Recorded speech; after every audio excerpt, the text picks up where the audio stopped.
Halo, assalamualaikum warahmatullahi wabarakatuh.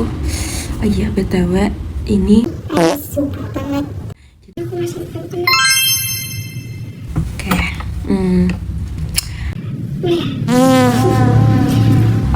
Hai filmmaker, mau tahu kenapa sebuah film terlihat mahal, indah dan mengalir sempurna? Nah, itu bukan sulap teman-teman, tapi adalah hasil rangkaian proses sinematik yang disiplin.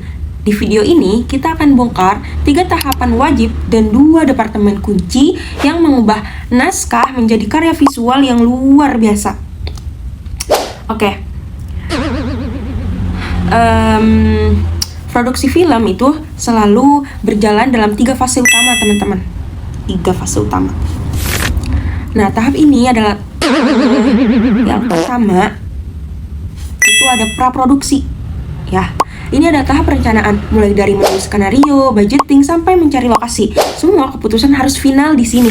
Kedua, produksi. Tahap ini adalah tahap eksekusi, di mana kamera mulai merekam, semua departemen turun ke lapangan bekerja keras sesuai jadwal yang sudah dibuat di praproduksi tadi.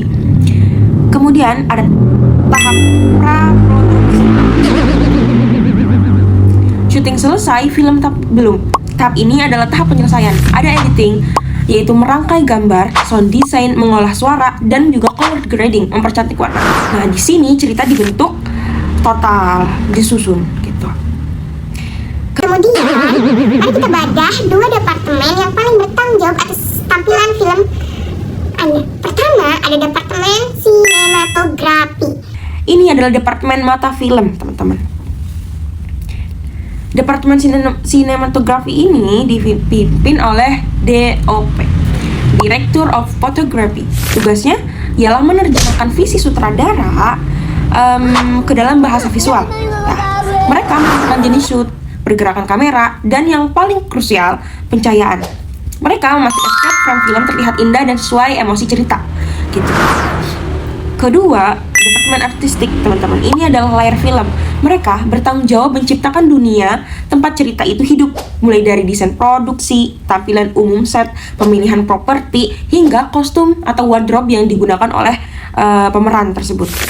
Begitu ya. Semua disentuh aktor. Meja, baju, atau apapun gitu yang digunakan aktor adalah hasil kerja keras dari tim artistik ini.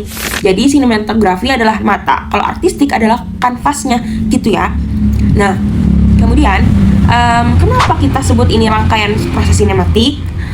Karena semua saling berkaitan. Sinematografi tidak bisa bekerja tanpa set yang sudah disiapkan artistik. Begitu juga pada bahasan yang telah saya jelaskan minggu lalu, yaitu departemen penyutradaraan dan budgeting gitu ya. Terus kunci suksesnya adalah departemen artistik harus bisa menyelesaikan set di praproduksi agar sinematografi bisa merencanakan lighting yang pas.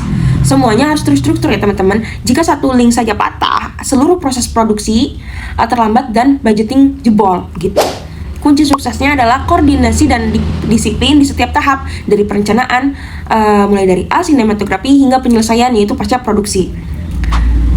Oke, jadi ingat ya filmmaker, filmmaking adalah proses merakit dunia visual. Kuasai 3 tahapan: pra, produksi, dan pasca produksi.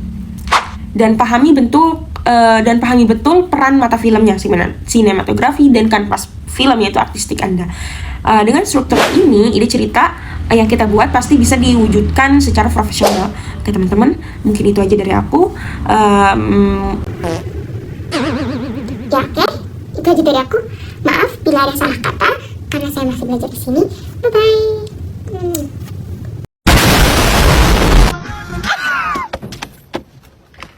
뭐하냐?